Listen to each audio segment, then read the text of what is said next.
जनाबाईनं बघितलं माणसं जाऊ लागलेली आणि जनाबाईनं आपल्या बापाला विचारलं, बाबा हे माणसं कुठं चालले? तो दिंड्याची इकडे बसत या. जनाबाईच्या बापा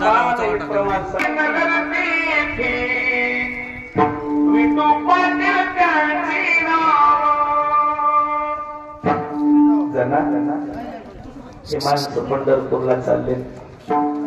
बाबा एवढी माणसं पंढरपूरला चालले, आपण जाऊ नये का?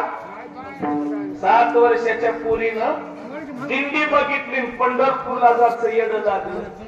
आपल्या 7 वर्षाच्या लेकराला मोबाईलचं येडं लागलं. जुना काळ होता, लेकरू रडू लागलं ना. आमच्या लहानपणी आई लेकराला झुळणा बांधायची, पण गाला नाही तर बाजूला. झुळणा कळते इकडे काय म्हणतात? झोका नाही हो, झोका झाडाला बांधते, साडीचा बांधते.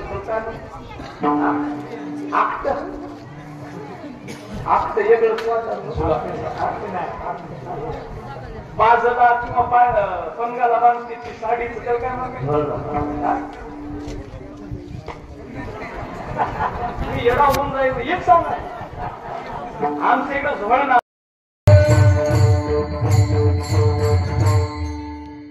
ज्या बाईचा आपण घेतलाय ती बाई किती अधिकारी ऐका हो वाडीकर.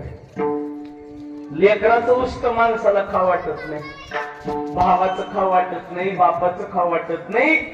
पण जगाचा मालक ज्या बाईच्या ताटात बसून जेवत होता ती अधिकार संपन्न जनाबाई. जीवे पंढरीला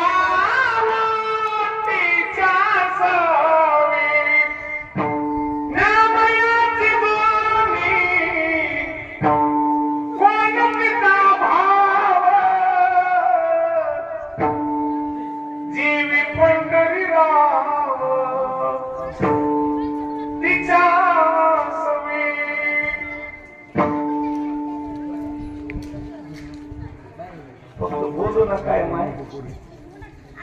जगाचा मालक ज्या बाईच्या ताटात बसून जेवत होता ते अधिकार संपन्न जनाबाई. 7 वर्ष वय होतं जनाबाईचं, 7.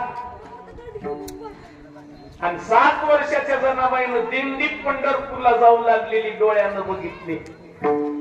ज्या बाईचा आपण घेतलाय त्या बाईचा अधिकार किती मोठा आहे कवाडीकर. 7 वर्षाच्या जनाबाईनं बघितली दिंडी पंढरपूरला जाऊ लागलेली. आणि त्या पोरीने विचारलं, बाबा हे माणसं कुठं चालले?